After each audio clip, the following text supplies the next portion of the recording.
Assalamualaikum warahmatullahi wabarakatuh.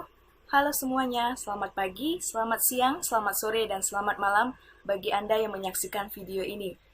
Apa kabar semuanya? Saya harap dan saya selalu berdoa Anda selalu baik-baik saja. Di sini, kami dari kelompok 3 akan menjelaskan mengenai makalah kami yang berjudul fertilisasi, di mana untuk memenuhi tugas dari mata kuliah perkembangan hewan dengan dosen pengampu Ibu Dr. Delima Engga Mareta, MKes AIFU. Sebelumnya, perkenalkan nama saya Mega Naga dengan NIM 1820207046 dari Program Studi Pendidikan Biologi 2 Angkatan 2018, Universitas Islam Negeri Raden Fatah, Palembang. Semoga dengan adanya video ini bermanfaat untuk kita semua. Selamat menyaksikan. Baiklah, di sini saya akan menjelaskan materi mengenai yang pertama itu pengertian fertilisasi, yang kedua itu jenis-jenis fertilisasi, dan yang ketiga struktur spermatozoa dan ovum. Langsung saja kita masuk mengenai materi yang pertama, yaitu pengertian fertilisasi. Fertilisasi sudah tidak asing lagi terdengar di telinga kita, bukan? Sebenarnya apa itu fertilisasi? Fertilisasi merupakan penyatuan atau fusi antara gamet jantan atau yang biasa kita sebut dengan sperma dan gamet betina atau telur atau ovum, dan diikuti dengan penyatuan inti dari kedua gamet tersebut. Nah, hasil dari fertilisasi itu dikenal dengan zigot.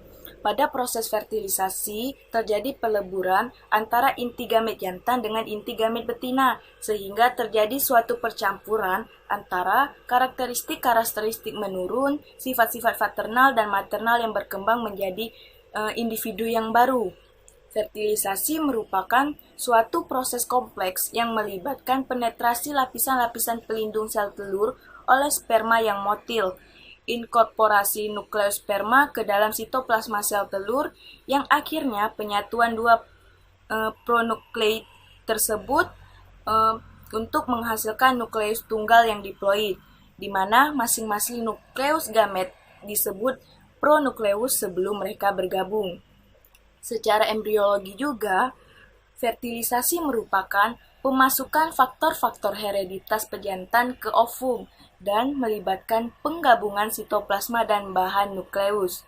Fertilisasi itu diawali dengan proses pembentukan gamet yang disebut dengan gametogenesis, yaitu proses pembentukan spermatozoa atau spermatogenesis, dan itu merupakan pada jantan. Nah, di mana berlangsung di dalam testis pada bagian tubulus seminiferus, dan kalau pada pembentukan ovum itu disebut oogenesis. Nah, dia itu terjadi pada betina yang berlangsung di dalam ovarium. Setelah proses fertilisasi tadi berlangsung, dilanjutkan dengan proses embriogenesis, yang dimana meliputi proses pembelahan zigot, blastulasi, gastrulasi, dan neurulasi. Dan juga proses terakhir adalah organogenesis, yaitu proses pembentukan organ-organ di dalam tubuh. Selanjutnya, apakah fertilisasi itu mempunyai fungsi? Ya, tentu saja. Di dalam prosesnya itu, fertilisasi itu mempunyai dua fungsi utama, yaitu ada fungsi reproduksi dan juga ada fungsi perkembangan. Fungsi reproduksi ini memungkinkan terjadinya pemindahan unsur-unsur genetik dari orang tua atau induknya. Nah, jika pada proses pembentukan gamet terjadi reduksi unsur genetik dari diploid menjadi haploid, maka pada proses fertilisasi memungkinkan terjadinya pemulihan kembali unsur genetiknya sehingga diperolehlah individu normal 2N. Nah, selanjutnya itu tadi ialah fungsi perkembangan, di mana fertilisasi itu menyebabkan rangsangan pada sel telur untuk menyelesaikan proses meosisnya, yang kemudian akan membentuk pronukleus betina yang akan melakukan zigami dengan pronukleus jantan dan akan membentuk zigot yang akhirnya akan berkembang menjadi embrio dan fetus. Hewan-hewan dan atau spesies-spesies hewan itu memiliki fertilisasi itu tempat-tempatnya itu sendiri. Nah, tempat-tempatnya itu selalu di situ-situ saja dan tidak pernah beralih atau berubah-ubah. Adapun tempat pembuahan tersebut yaitu yang pertama itu di posterior saluran telur atau di oviduk atau di tuba. Nah, dia tuh ada pada urodela, gymnophiona, dan beberapa anura. Yang kedua itu di anterior oviduk. Nah, itu terjadi di reptil, aves, elasmobranchi, dan juga mamalia. Yang ketiga itu ada pada rongga peritoneum atau di antara ovarium dan infundibulum. Nah, dia itu terjadi pada sedikit urodela dan juga sedikit aves. Yang keempat itu pada follicle ovarium, dia itu terjadi pada sedikit telostei, contohnya itu seperti gabus. Nah, yang kelima itu ada di dalam kantong telur jantan, dia tuh terdapat di tangkur kuda dan juga tangkur buaya, dan yang terakhir itu di air, yang umumnya dia itu pada hewan Avertebrata, Cyclostomata, Fishes, dan juga amphibia. Selanjutnya, itu secara umum ada 4 peristiwa utama selama fertilisasi, yaitu yang pertama, kontak atau hubungan dan pengenalan antara sperma dan telur, nah yang dikenal dengan tahap pengendalian kualitas. Artinya sperma dan telur itu mesti dari satu spesies yang sama. Nah, yang kedua itu adalah pengaturan sperma memasuki telur yang dikenal dengan tahap pengendalian kuantitas, yang artinya hanya satu sperma yang dapat memasuki telur, dan sperma lain yang tidak masuk ke dalam telur tadi itu akan musnah. Yang ketiga itu adalah penyatuan atau fusi material genetik antara yang dikandung oleh si sperma dan yang dikandung oleh si telur. Nah, yang keempat yaitu proses pengaktifan atau aktivasi metabolisme telur untuk memulai perkembangan di dalam fertilisasi tadi. Nah, selanjutnya untuk lebih jelas dan lebih detail akan disampaikan oleh rekan saya mengenai proses fertilisasi itu sendiri. Nah, selanjutnya itu materi yang kedua ialah jenis-jenis fertilisasi. Jenis-jenis fertilisasi itu terbagi menjadi dua, yaitu ada fertilisasi eksternal dan fertilisasi internal. Fertilisasi eksternal itu dari katanya saja itu sudah kita ketahui, yaitu di mana eksternal itu yang artinya di luar. Nah, jadi fertilisasi eksternal itu pembuahan di luar tubuh atau suatu proses pembuahan ovum oleh sel sperma yang pembuahannya tersebut terjadi di luar dari tubuh organisme tersebut. Nah, fertilisasi eksternal ini memerlukan suatu tempat lingkungan di mana sebuah telur itu dapat berkembang tanpa kekeringan ataupun cekaman panas. Maka fertilisasi jenis ini tuh hampir secara eksklusif di habitat yang lembab. Nah, spesies-spesies yang melakukan fertilisasi secara eksternal ini itu umumnya menghasilkan banyak sekali zigot, tetapi perbandingan yang bertahan hidup dan yang berkembang lebih lanjut itu sering sekali sangat dikit jumlahnya karena spermanya itu jauh dari telurnya. Nah, adapun hewan yang melakukan fertilisasi secara eksternal ini adalah biasanya itu Fishes dan juga amfibia.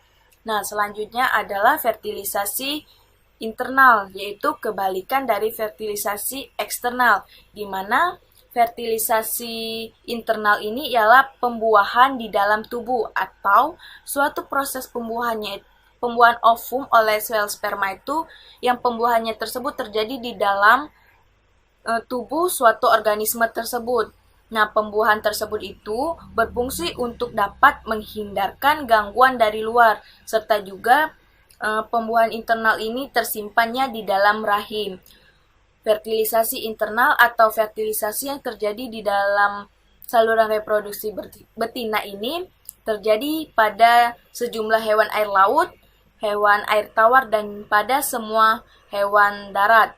Kenapa keadaan kering di daratan itu tidak memungkinkan terjadinya fertilisasi eksternal, sehingga kemungkinan terjadinya fertilisasi itu ditingkatkan oleh fertilisasi internal karena spermanya itu berada di dekat telur. Nah, hal ini meningkatkan persentase telur yang dibuahi dan dengan demikian itu akan memungkinkan pengurangan pengurangan produksi sperma dan telur. Selain itu, sperma dari penjantan juga dapat disimpan di dalam tubuh betinanya dan telur dapat terus diproduksi dan dibuahi tanpa dibutuhkan penjantannya lebih lanjut. Nah, selanjutnya itu ialah struktur spermatozoa dan ovum, yaitu materi yang ketiga. Yang pertama itu tentang struktur spermatozoa. Sperma pertama kali itu ditemukan oleh Anthony van Leeuwenhoek pada tahun 1678. Dia menyebutnya hewan-hewan parasit yang hidup di dalam semen atau cairan spermatozoa. Nah, oleh karena itu diistilahkannya dengan spermatozoa atau hewan yang hidup di dalam cairan semen. Nah, sperma itu sendiri ialah gamet jantan yang berasal dari kata Yunani, yaitu sperma. Nah, yang berarti ialah benih. Nah, spermatozoa ini terdiri dari 3 bagian, yaitu ada bagian kepala, bagian tengah, dan juga ekor. Kalau bagian kepala ini, dia itu mengandung DNA dan juga enzim untuk menembus oosit atau sel telur. Kalau bagian tengah ini mengandung elemen seluler, sentriol, mikrotubulus, dan sejumlah mitokondria untuk produksi energi yang diperlukan untuk mempromosikan sperma. Nah, kalau pada ekor itu memungkinkan pergerakan sperma.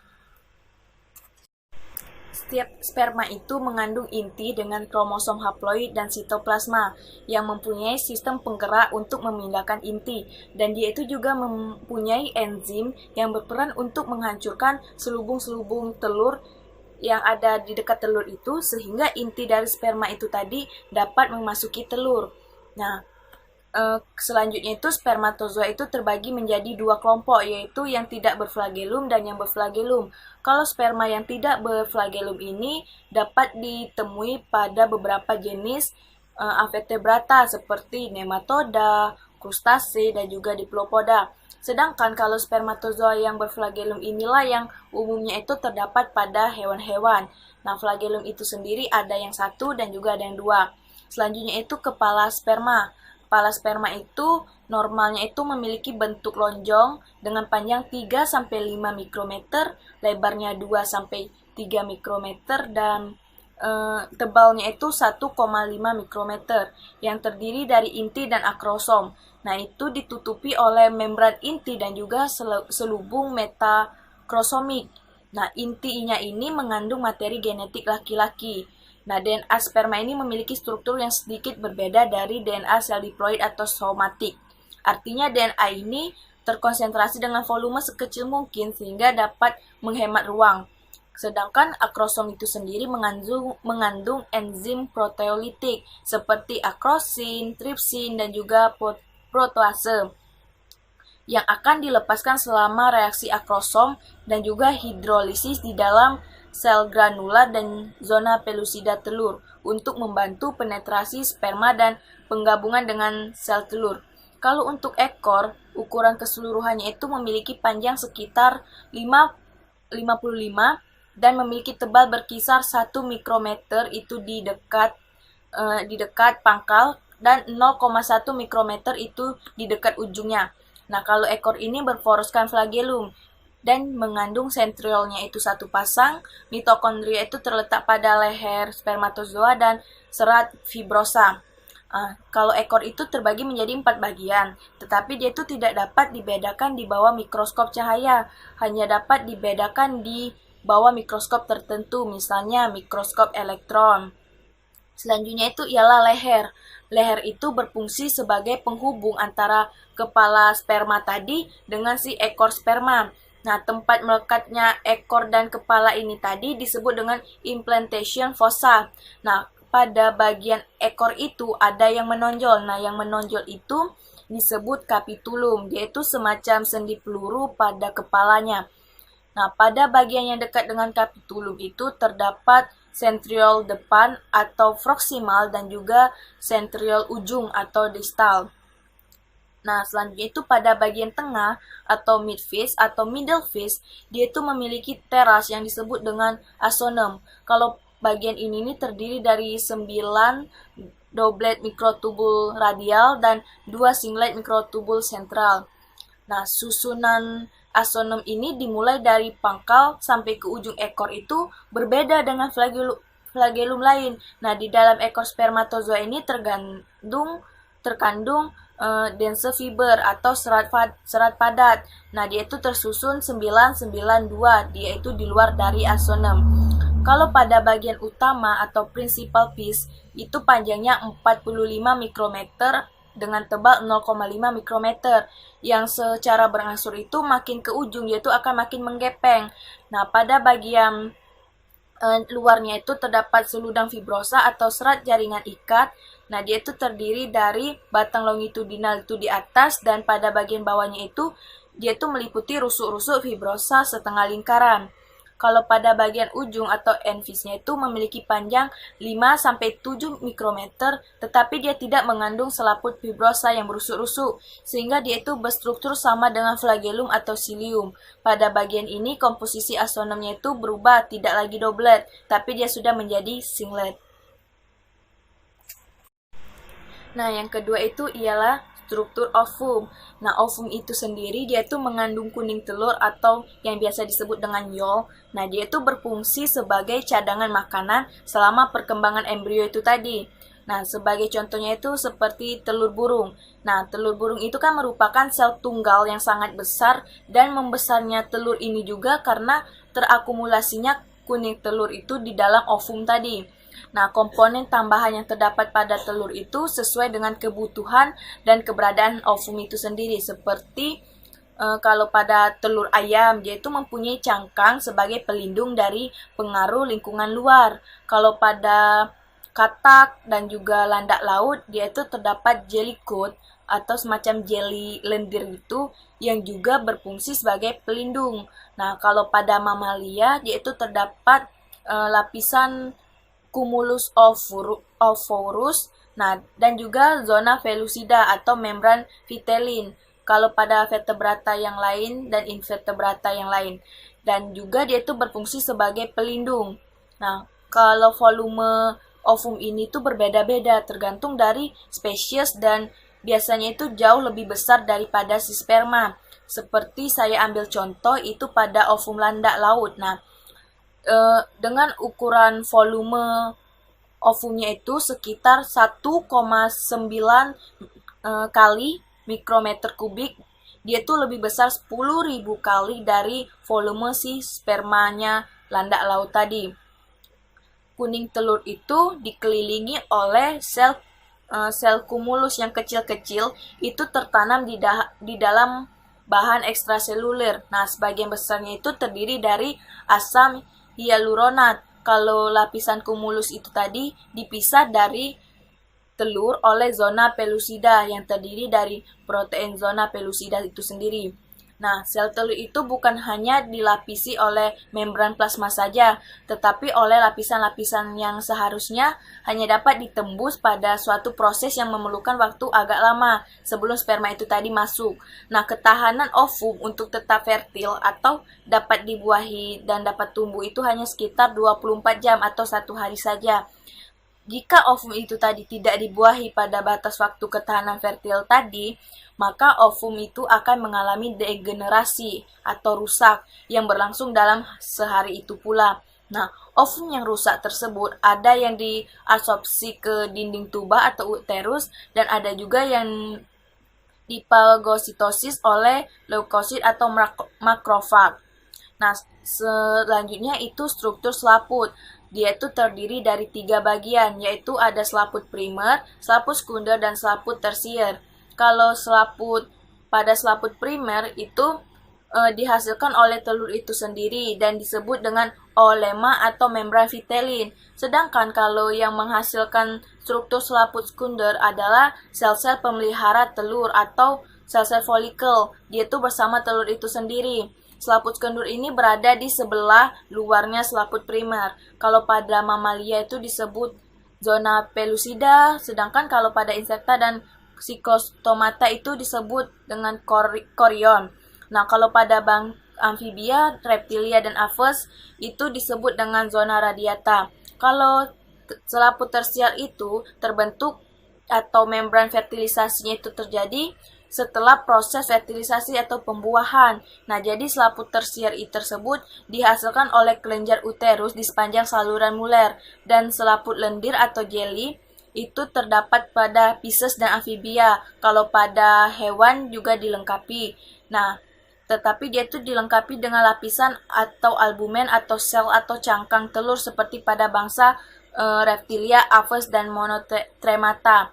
Nah, tempat pertumbuhan atau tempat pembentukan selaput telur itu mempengaruhi kuat atau lemahnya selaput telur yang terbentuk. Nah, kuat lemahnya selaput telur itu tergantung pada strategi reproduksi hewan tersebut.